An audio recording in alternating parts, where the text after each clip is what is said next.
যুক্তরাষ্ট্রের মিশিগান থেকে আমি কামরুজ্জামান হেলাল আরটিভিতে আপনাদের সবাইকে স্বাগত জানাচ্ছি।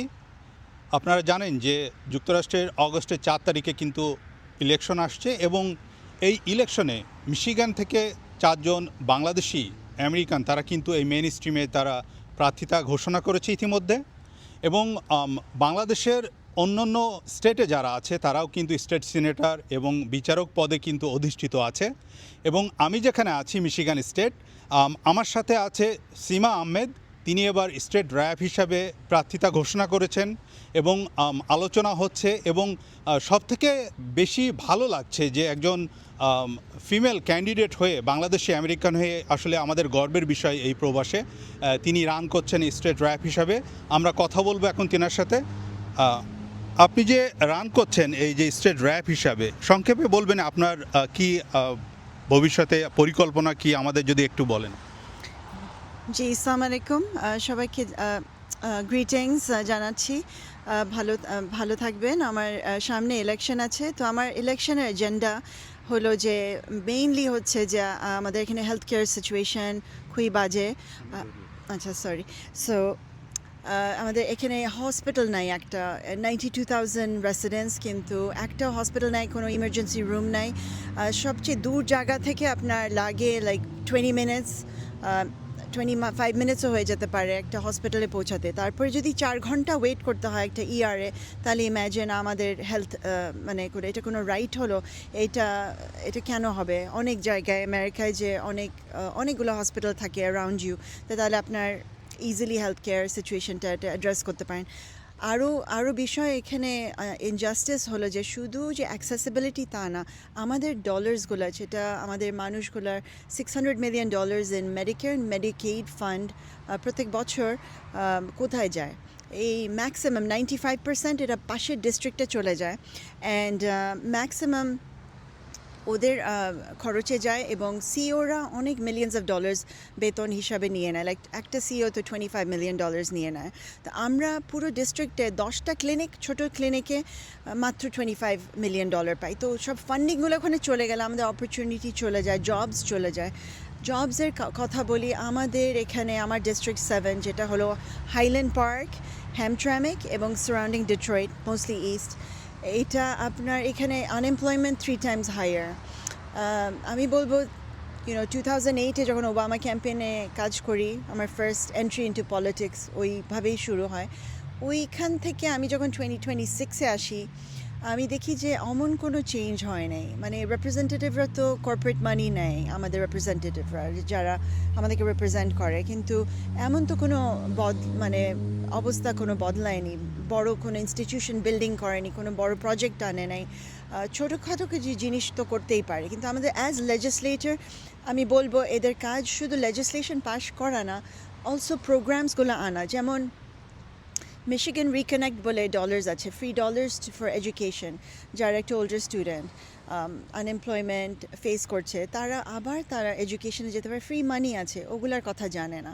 তারপর আপনি অনেক জবস আছে ওখানে, ট্রেনিং দেয়, ইন্ডাস্ট্রিরা ট্রেনিং করে দেয়। ওই মানিটা যে গোপ্রো বলে এটাকে, আমাদের মিশিগানে সবচেয়ে লোয়েস্ট এনরোলমেন্ট হচ্ছে GoPro and Michigan reconnect dollars. আমাদের মানুষরা জানেই না, কেন জানে না? 2008-এ আমার অনেকগুলো 250টা ভলান্টিয়ার ছিল, তার মধ্যে 2টা ভলান্টিয়ার আপনার ওদের অনেক এনার্জি অ্যান্ড অনেক they had fire in their belly বলবো। একটা হলো 13-year-old ইয়েমেনি ভলান্টিয়ার, সে আজ স্টেট সেনেটের জন্য রান করছে, তার নাম Ibrahim Ayash. I am very proud of him. আমি ওকে ট্রেন করেছি ফার্স্টে পলিটিক্সে। তারপর আরেকটা টনি কার্বি বলে একজন আমেরিকান ভলান্টিয়ার, সে আফ্রিকান আমেরিকান। তাকে আমি 2026-এ যখন মিট করলাম, বললো, Seema, rent is too high. Seema, I have $60,000 in debt. তার যে ফ্রি মানি আছে সে জানে না। কেন জানে না? হ্যাঁ, কেন কলেজ ওকে কানেক্ট করেনি? This is unfair. এত ডিফারেন্স কেন আমাদের ডিস্ট্রিক্ট ভার্সেস আদার? আবার আমাদের স্কুলস কেন $5,000 কম পায় versus an Arbor?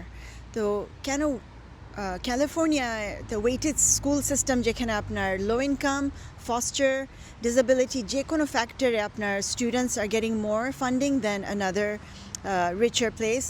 That should be the model. আমাদের এখানে মডেল, এই মডেলে ওয়েটেড স্কুল সিস্টেমে আমাদের ফান্ডিং বাড়াতে হবে। এটা স্টেট লতে পাশ করতে হবে এই ধরনের ল।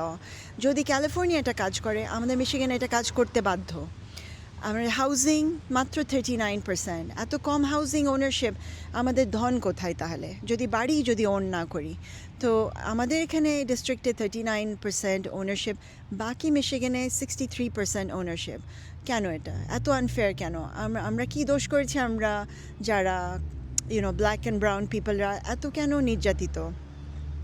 আপনি অগস্টের 4 তারিখে ভোটার যারা আছে আপনার, তাদের সম্পর্কে একটু বলেন কাইন্ডলি।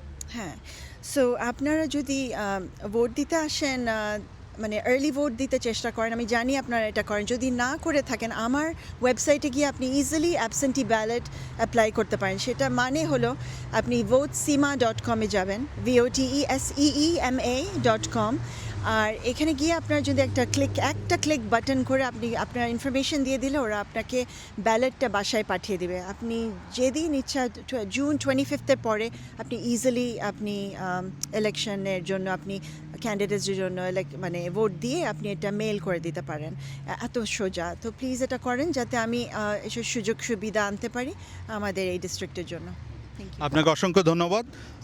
সো দর্শক, আপনারা শুনছিলেন আমাদের যে বাংলাদেশি আমেরিকান ক্যান্ডিডেট আছে সীমা আহমেদ, তিনি বলছিলেন তার পরিকল্পনার কথা, হেলথ কেয়ার, এডুকেশন সম্পর্কে কিন্তু তিনি বিস্তারিত বলেছেন। তবে আমাদের এখন দায়িত্ব, যেটা বাংলাদেশি আমেরিকান যারা এখানে ভোটার আছে, তারা কিন্তু অগস্টের 4 তারিখে অবশ্যই ভোট দিতে বের হতে হবে এবং অ্যাবসেন্টি ব্যালটের মাধ্যমে আপনারা ভোট দিতে পারবেন।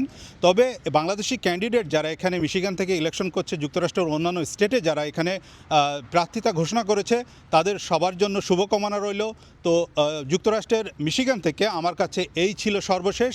আবার অন্য কোনো দিন অন্য কোনো সময় আপনাদের সাথে সরাসরি সংযুক্ত থাকবো RTVর পর্দায়।